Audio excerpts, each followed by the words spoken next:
What is up, guys? Welcome back to the channel.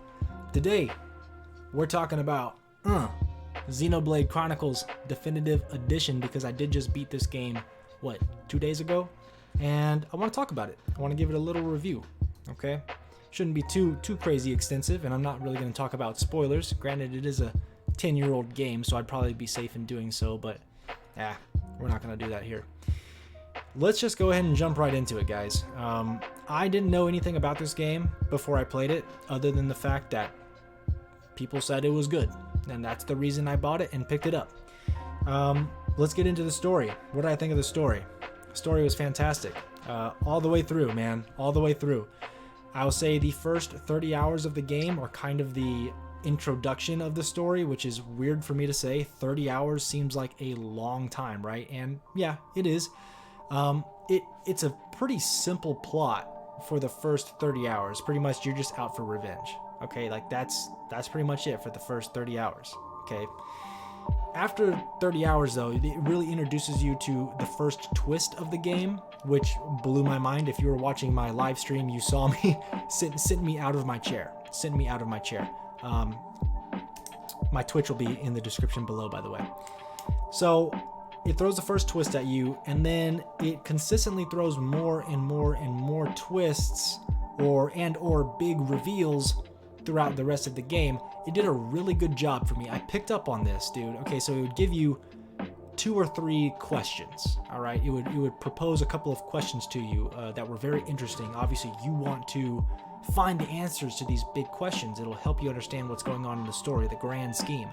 And you would eventually get to a point where the game would answer those questions for you, and it'd kind of be like a aha, moment. You're like, yes, it all makes sense now. That's who that person is, or that's what they were doing there at that one time, or that's what that meant. Okay, to answer those questions for you. And then as soon as they answer them for you, then they pose 2 or 3 more questions. And it's like, okay, we got those answered, on to the next set. So it was a really good flow. They did a very good job of that, and it kept me invested throughout the entirety of the story. The ending was awesome. It was fantastic. And we're not going to be talking about Future Connected in this review. I know that is technically part of the story of Xenoblade Chronicles Definitive Edition. It is an add-on to this game that was not in the original. And I haven't played that yet. I'm going to get to it, and if it's substantial enough for its own video, maybe I'll do that. But for right now, we're just talking about what was in the original game, the first section, right? No new game plus, no extra content type stuff, just the base game, and it kept me intrigued all the way through. Loved it. Now let's talk about combat. Okay, the combat in this game was not what I expected. When I first went in, I was expecting Dragon Quest 11, or I should just say Dragon Quest, sorry, or Pokemon, just like turn-based RPG. That's kind of what I was expecting to find here, and it ended up not being that. It was kind of more like a World of Warcraft, where you are constantly controlling your character while using abilities that are on constant cooldowns. Okay, so there's a cool flow to the gameplay, and a lot of the abilities are situation-based or position-based. So, for instance, in order to get a critical hit with backslash, you have to position yourself behind your opponent and use the ability, and then you get the critical hit. Okay, and so you also have 2 other partners with you at all times. And so if you're playing as the DPS, as Shulk, as I did for pretty much the entire game, you want to make sure that you have a Rhine or a Dunban with you in your squad, and you want to equip them with a bunch of aggro abilities, abilities that will draw the attention of all the enemies, okay? Because if they're all focused on Rhine or Dunban, then you can freely position yourself to the side, behind, or in front of those enemies at will, and get all the critical hits and just rack up big time damage, big time scores. And so that's a lot of fun, and I did not expect that. It took me a little bit of adjusting, because I've never played a game like that before with that kind of combat system. So it took some learning for me, but once you get it down, it feels so good. And you start getting introduced to chain attacks, and you start racking up hundreds of thousands of damage per chain attack combos, and it feels amazing. I will say it took me like 40 hours to really get to that point, and maybe I'm just bad. I don't know. I don't know if that's common. Not to say that I was trash for the first 40 hours, but I feel like at the 40-hour mark, I had kind of equipped everybody with the abilities that I liked that all synergized together. I had gotten the flow of battle down to a T, you know what I'm saying? And it felt really good once you get to that point. So fun, until for me it kind of started to drag around the final 10 to 15 hours. Not that it was bad, but I just been playing with Shulk, like, and the other two people. My party stayed the same for like the entire game, and we'll touch on that later because that is one of my cons. That's one of the things I did not like about this game. It was pretty much the only thing I did not like about this game, and we'll talk about that. Around 10 hours left in the game, I was kind of like, okay, I'm kind of over the battling now. I just kind of want to get the story. Just give me the story, and let's get this done. Okay. Next, we'll talk about side quests, because this is one thing that I saw several people complain about. Point out in my Twitch streams. They say, "Oh, the side quests are trash," or "The side quests are boring," and yeah, they are. Every side quest is just a fetch quest or an item, or go kill an enemy quest and then come back to me type thing. But I didn't have a problem with them, because basically how it works, you go to a new area, okay, and there's just a whole group of people all with side quests available for you, okay? So you just go up to them and you just mash A. Like, that's what I did. I just mashed A. Just get through the dialogue. Yeah, give me your side quest. Give me your fetch quest. Yeah. Let's go. I'd pick all of those up, okay? And then I would start heading towards the main objective.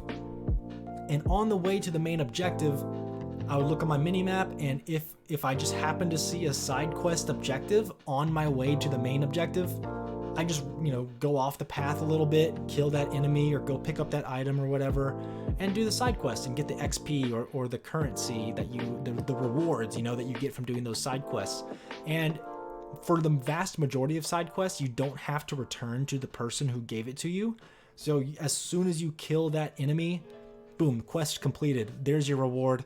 Keep on going. So yes, they were fetch quests. Yes, they were boring. There was no real substance to them. I tried reading all the dialogue for the first couple of hours and was just like, okay, this is clearly not that substantial, at least in my opinion.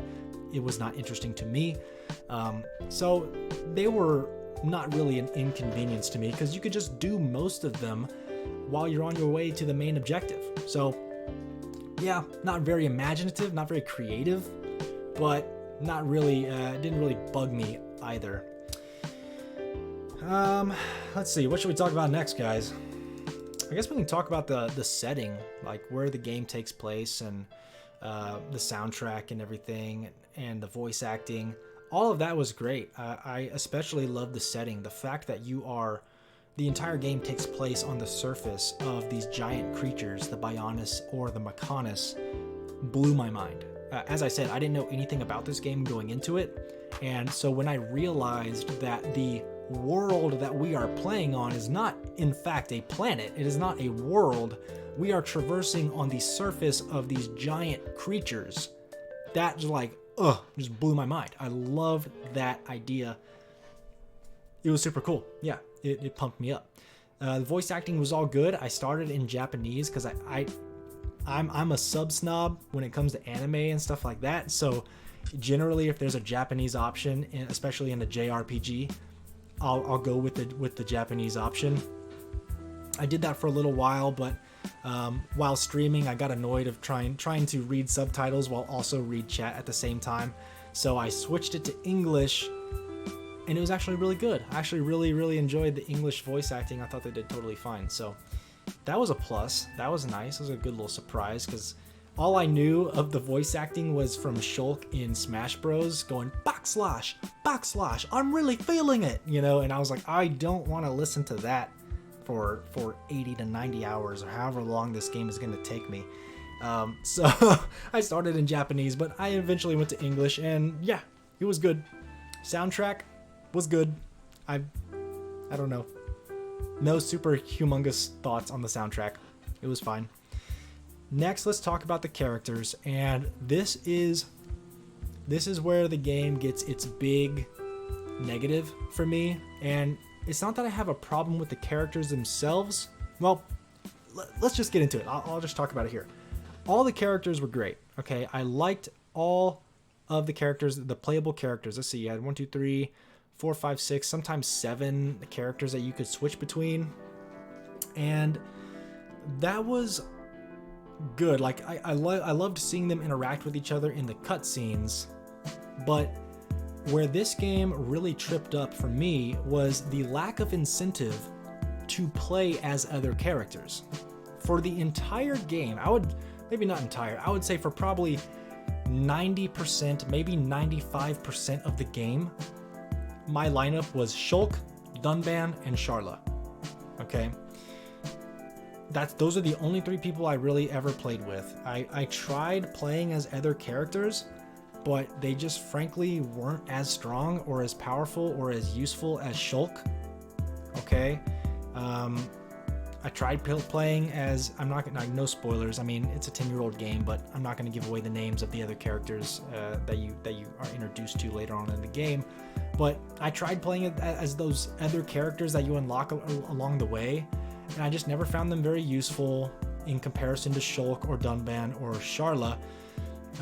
Rhine was useful. Obviously, he's kind of like the designated tank of the group. So if you want, I see kind of like the most played group is Shulk, Rhine, and Sharla. You got your DPS, your tank, and your healer. Okay, so Shulk is pretty much a must-have. He's the DPS, he's got the Monado, he's the main character. Of course, you're going to have him in your starting lineup. Sharla is like the only designated healer in the whole game. So yeah, you have to have her, basically. And then you have like one flex spot. And for me, I was either switching between Rhine or Dunban. I chose Dunban just because I liked the increased DPS. I gave him a lot of aggro abilities, and he has good agility, so he was dodging, like, he pretty much never got hit, at least not very often. So that was my starting lineup, and the game never really gave me any incentive to play as anyone else. And let me give you a good example of a game that did this perfectly. One second.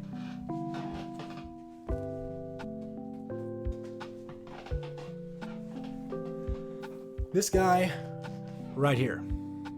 Yeah, there we go. No more glare. Dragon Quest XI Definitive Edition. Is this to say? Yeah, it does say Definitive Edition. This game, I mean, this is my favorite game of all time, first off. But this game pulled it off perfectly as far as incentive to play other characters in your party. In this game, I want to say you have 7 different playable characters, okay? You have 4 in your starting lineup, and then you have three characters on your bench, okay?